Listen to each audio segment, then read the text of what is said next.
What's up mga dong? Nagbabalik na naman ako, ang iyong tagapaglingkod, si Dong Christian.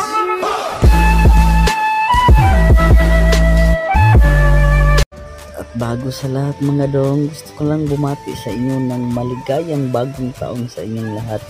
Pagpasensyahan nyo na at ngayon na ako nakapag-upload ulit kasi tinatamad talaga ako mag-edit.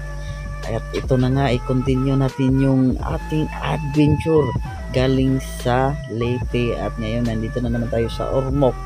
O di ba, ang ganda ng Ormoc, may fountain, water fountain pa sila dito. Ang ganda ng plaza nila dito mga dong. Sana makapunta din kayo dito mga dong, sama nyo yung mga love story nyo, mga love of my life, mga loved ones. Sama nyo dito mga dong. Grabe ang ganda. Kita muna natin yung mukha natin para maniwala talaga kayo na nandito ako. At marami talagang kasamaan dito mga dong, no? Hindi lang ako nag-iisa. Kasama natin dun sa last nating in-upload sa dito sa YT.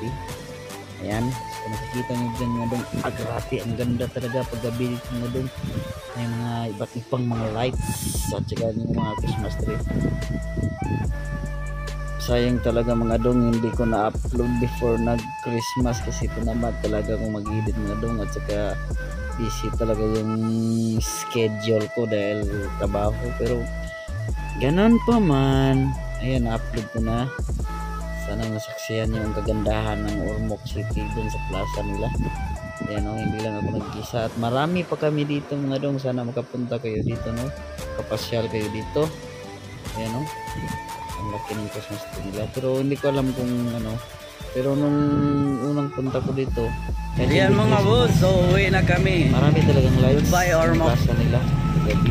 Tapos na ang maliligayang araw namin at kami kasi ay uuwi na. ano pa yung sasakyan namin. See you next tawag time doon, sa barko. So, nagpapasok na tayo dito sa barko mga dong. Shoutout nga pala sa nagsama natin, no? Si Boss Gars at saka si Sir Cams. Dito na kami, naka-board na kami dito sa barko na sasakyan namin.